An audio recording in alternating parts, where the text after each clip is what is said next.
हर साल जैसे ही सर्दी आती है, झाग की मोटी चादरें यमुना को ढक देती हैं। अगर इसका सेवन किया जाए या छुआ जाए तो यह झाग प्रतिकूल प्रभाव डाल सकती है। सबसे पहले जानते हैं कि आखिर झाग क्या है।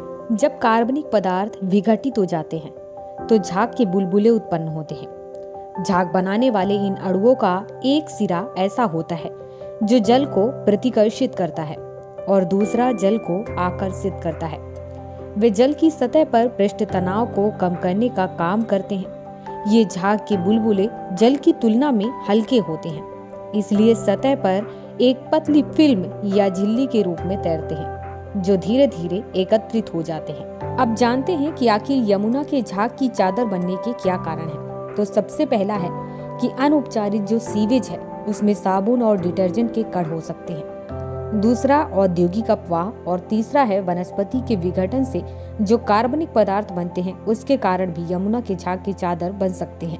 इसके अलावा फिलामेंट्स, बैक्टीरिया की उपस्थिति और यूपी में चीनी और कागज उद्योग के प्रदूषक जो कि हिंडन नहर के माध्यम से अपवाहित होते हैं, उसके कारण भी यमुना में झाग बनते हैं। अब ध्यान देते हैं कि आखिर झाग को कैसे रोका जा सकता है। पहली विधि में कम समय लगता है, लेकिन ये कम समय के लिए ही झाग को रोक सकती है। दूसरी विधि में लंबा समय लगता है, लेकिन इसका प्रभाव लंबे समय तक रहता है। सबसे पहले ध्यान देते हैं कि आखिर कम समय में क्या उपचार किया जा सकता है।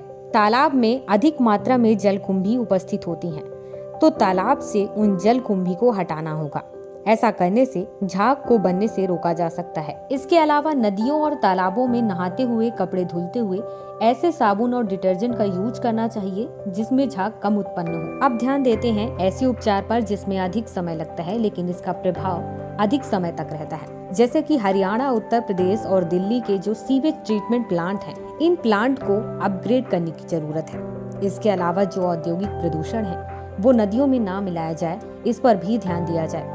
और इसके अलावा है कि नदियों के प्रवाह में वृद्धि किया जाए, उन्हें बढ़ाया जाए। अब ध्यान देते हैं कि यमुना में ये जो झाग है, इसके संपर्क में आने से स्वास्थ्य पर क्या प्रभाव पड़ता है। यमुना के इस प्रदूषित जल के साथ जिसमें झाग उत्पन्न हो रहा है, उसके साथ अगर लंबे समय तक संपर्क में रहा जाए तो त्वचा में जलन उत्पन्न होने लगती है और एलर्जी भी हो सकती है। इसके अलावा टाइफाइड हो सकता है, न्यूरोलॉजिकल समस्याएं हो सकती हैं, हार्मोनल असंतुलन का कारण बन सकता है।